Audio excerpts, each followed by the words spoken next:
Basketball fans, Charlie, welcome to another episode. The reason why they smile, we say the heat for the studio years ago, Black Stars just be crazy. And we've got to remind ourselves that even though the football side is not working for us, Charlie, we get some alternative. The basketball African games where they come for University of Ghana, Charlie. Ghana with a big. But we've got another interesting topic to discuss today. I've got George. I am first timer, Oseusu. Charlie, welcome to the show. Then Teddy. I think the debate on the chopping block is we've had the shifting guard for the best points guard in the league for some years now. I think you could just go to one player and say, okay, Tim, of course, Stephen Curry. But we are seeing them age now, the likes of Curry, Lillard, and then James Harden. We've seen the shift in the guard. So the discussion on the table is who is the one to be the new face of the point guards in the league? And there's a host of players to kind of just go to and say, okay, you are that guy. And that is what we are going to be talking about. I'll be starting with George. George. Bro, I get back. Hey, don't say get back. You carry the back up before we go start. You talk about point guards, right? And if you ask me where will I rank Luka? Oh, Luka Doncic or Dallas? Hey, Dallas already. Okay, we're going to take up.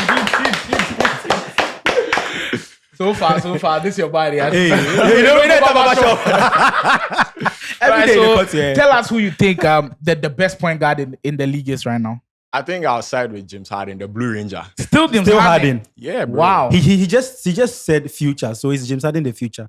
Relax. No. Okay, he can pick it from now. Okay, fine.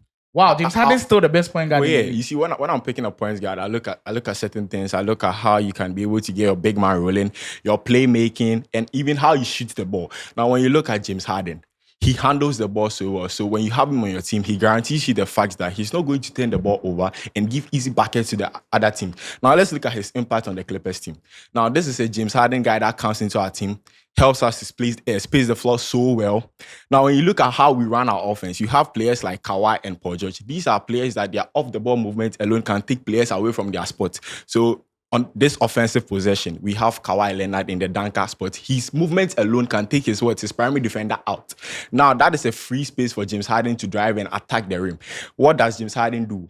He can either go for the ISO, he can attack the rim, and when he's attacking the rim, he's a good finisher. So Zubac is boxing out. He can still draw those fouls and then take him to the Zubac is boxing out his primary defender to avoid the switch on Harden. So Harden can attack the rim. And with Harden, if he's attacking the rim, everybody wants to block or anticipates that he misses, then you take the rebound. Now he kicks the ball out. Who does he kick the ball out to? Norman Powell. If Norman Powell catches, he shoots. Dang. Now Paul George. Look at what Harden has done for Paul George.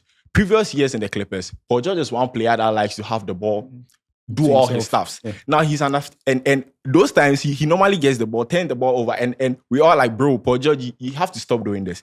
But the addition of Harden has made us see a different Paul George. He's come to understand the fact that I'm not going to hold the ball like for long anymore. Harden will hold the ball more. So what am I going to do? I'm supposed to work on my off the ball movement, shoot the ball well, and these are things that Paul George has upped his game on. Now Harden kicks the ball out to Paul George. Finest catch and shoot 3 guy in the league. Number 4, 3-point shooters this season. You see, he's shooting well. And these are factors that has led us to win teams because normally we go small. And when you are playing small ball, you win basically because of your offense. And this is because of James Harden. And to just add some ice in, when you look at a points guard, when you look at his previous accolades and stuff, this is a guy that has 10 times All-Star. He's made the NBA first team 6 scoring times. title. He has 3 scoring titles and 2 assists. Last year, he just won the assist. And look at what he did for Joel Embiid. Now look at what he has done for Zubac. Zubac is one guy previously, when we had Russ as our points guard, when you give him the pocket pass, he just stands in the spot. Then either kicks the ball out. Now James Harden has got our guy rolling to the rim and he's scoring. He's got him. Zubac is even averaging career. To even end it all, James Harden, after practice, they get like the boys, they work on them at pick and roll. Bro, that must top. Charlie, but it'd be crazy how it still be James Harden though. But also, to make a come to you for this one. Now, if we're speaking of point guards for the last few years, and speaking of, in fact, the generational point guards we've seen, the likes of John Stockton, Magic Johnson, when they were more kind of assist guy, trying to find the open men and then make plays for their teammates. I feel like it's only a few people who are still doing that. When Chris Paul came, he did that. And now we're only seeing like Tyrese Haliburton. Do you think there's been a shift? And then who do you feel like is now the best point guard in the league? Oh yeah, for sure. There's been a shift because dating back to the olden days, just as you said, we had guys like Magic, Stockton, who all they do on the court is find guys, run the offense, make sure everybody eats within the offensive setup. But these days, we have more of lead guards. When I say lead guards, these are guys who are looking to bring the ball Like up the they're the floor first and then like scoring score option, first. So a typical example is like a Damian Lillard Steph. or say a Steph. They are not more like your typical point guards who come down, set the table for others. But then, to me, if you ask me who a point guard is someone whose main job is to facilitate. Your job is to make sure everybody eats. Your job is to make sure you find guys within the offense. Your job is to make sure everybody gets enough touches. And with that, I would go with, if I'm to describe a point guard, I would say Tyrese Haliburton is what a true point guard is. Because all he does is he makes sure all five guys on the team, everybody gets the ball in spots where they are comfortably getting it.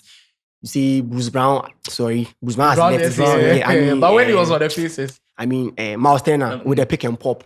Neesmith in the corners. Tobias, this guy on lobs. Obi Toppin on lobs. And then they have this shooter. They have this. He's from the bench.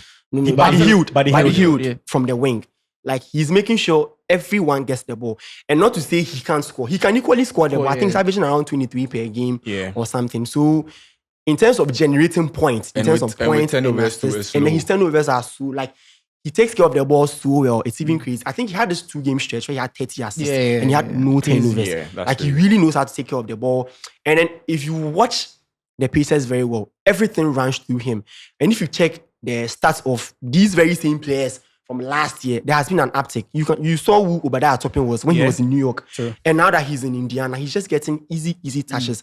Miles Turner on the pick and roll, whether he's been a roll man or he's been a pop man, everybody just gets it simple when Haliburton is on the floor. Yeah. If you watch the way he pushes the pace for the pieces, it's just incredible.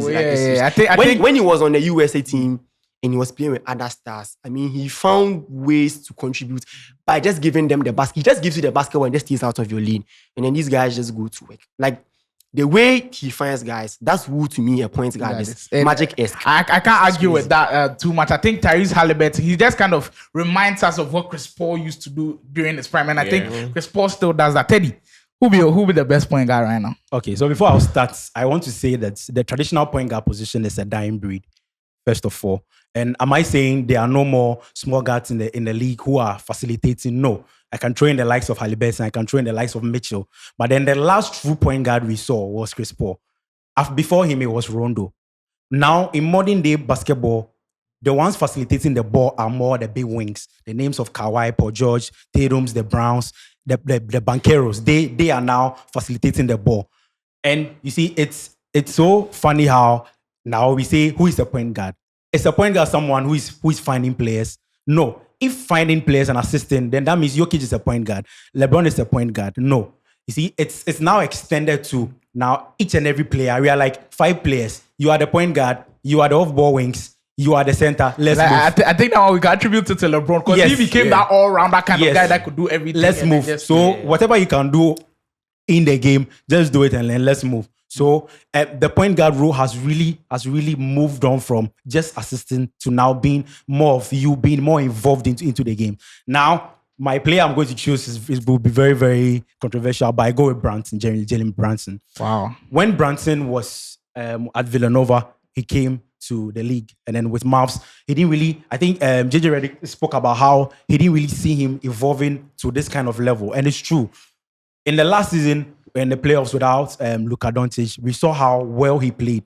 And then he came into, and then he got the looks of the New York Knicks.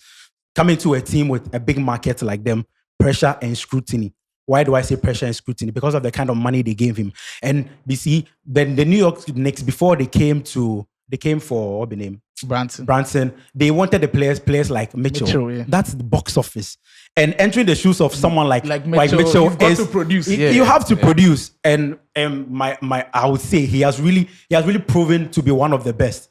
And I'll get into his game. You see, Brunson has really moved the needle offensively for the New York Knicks. Before, if you look at the New York Knicks, the offense is not fluid. They have this kind of stagnancy because everyone is trying to get to the rim. It got to a time where Randall and then Barrett it's so obvious. They'll lay up at the left. So it's like every defender is standing there waiting for them because that's where they are coming to. But with someone like Brunson, he has a floater, which is so amazing. When he gets into the paint, it's no matter your size, no matter who you are, he's floating the ball. And he has an amazing 3-point shoot. He has been shooting amazing. He shoots 42.5% this season, which is better than last season. Look at last season, what he did for them in the playoffs. New York Knicks, when we talk about playoffs, they are not part. We don't mention them. But then last season, they went to the playoffs. They met a team like Cavs, and oh boy, it was one battle. It was an amazing battle. I'll talk about his footworks, Jalen Brunson's footworks. No matter who, I think some of the best in the league. no matter the kind of player you are, he's dancing. He will dance with you till he gets his point. And I should talk about his passing and how he has improved some of the players like Emmanuel Quickly. When Emmanuel Quickly was with Brunson, I know he doesn't give. I think one of the ESPN analysts were saying that he's not giving props to Brunson for his development, but it's so obvious that Brunson actually helped him to develop. And it's true. The kind of player Brunson is, someone who was on the bench, who was getting limited minutes, and now is on the team like the Knicks, and he has shifted the needle greatly for them. The impact he has on that team is so amazing. And for me, it's Jalen Brunson. Wow. Extensive take on Jalen Brunson. The person will be like, he don't get the spots there.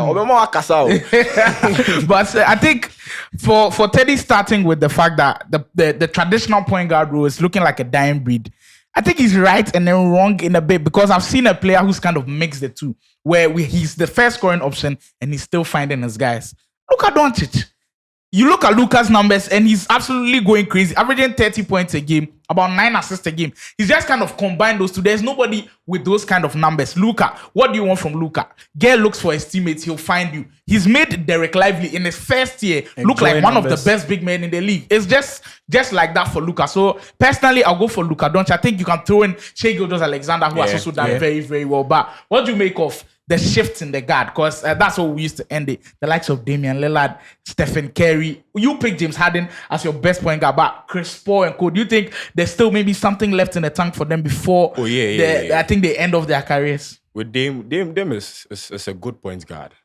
Steph, Charlie. Hey, today they do this gift step. Oh, bro. They do this gift step. You have to give him the fanful. I'm not the fanful. He the fanful Steph. Call a spade a spade.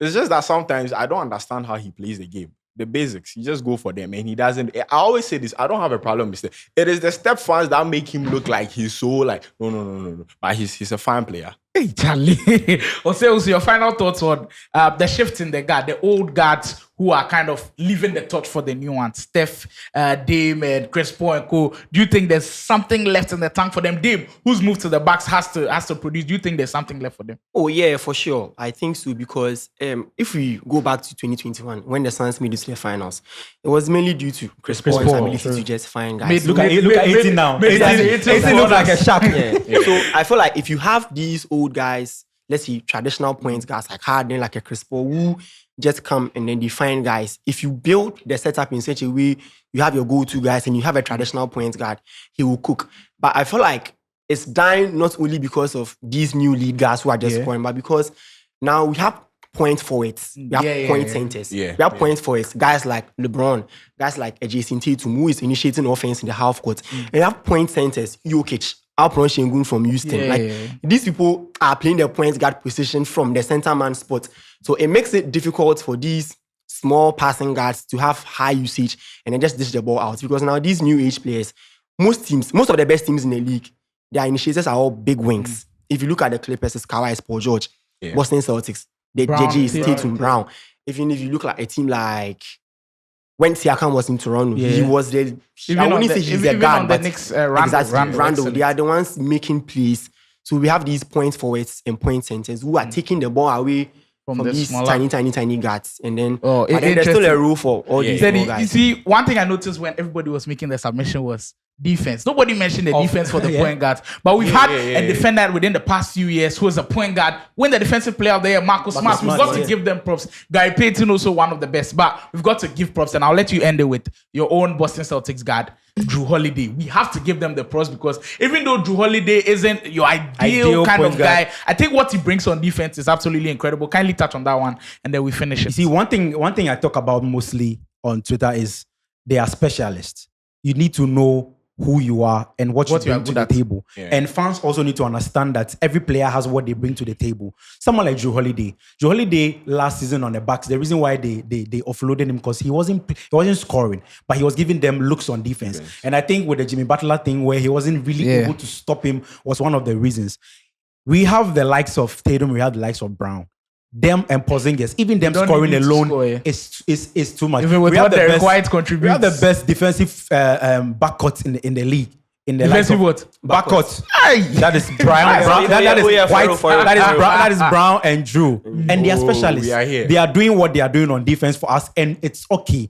It's okay to be a specialist. It's okay to do what you can do for a team because if it helps, it helps. And then when he left the Milwaukee Bucks, we are seeing it glaring Exactly. with their perimeter defense struggling. But So Sly, make a touch on what Teddy talk. Drew Holiday, to me, he's one of the few plug and play guys in the NBA. You can plug him in any 5-man any unit system and and he'll he try. will cook just based off his defense. Like Yeah. he's special because there are possessions he's guarding bigs. There are possessions he's Yeah, sometimes yeah. in You can't the switch. playoffs, you need one defender that Crazy. can be able to stop the first scoring option like from. Yeah. And that's what that's Yeah, it what takes the- Holiday Holiday provides. So there's a different type of point guard, I think, on every team. We didn't even speak of Darius Garland, who I think is one of the best guys. But this makes season, things but work. Garland, Yeah, this maybe season, because he hasn't been this healthy. season, But Garland- that's we didn't even talk about Donovan Mitchell. This guy, crazy. he's But more of a there's a killer. whole lot to touch on, and maybe we'll have another episode on that one. But that's how we join the curtains on this one. Let me know in the comments who you think the best point guard in the league is. They say it'll be Steph again, so I beg. The Oh, Warriors nah, fans, nah, you nah, think Stephen Curry is still the best point guard in the league? Do you think Harden, after all these years, still the best? Teddy said Jalen Brunson, and then he said Tyrese Haliburton. But what do you make of these ones? Can you like the video if you are enjoying these videos? And make sure you subscribe to the Prrrr channel. There's more sporting content here for you, the best in the country. Make sure to stay tuned. We are out for this one.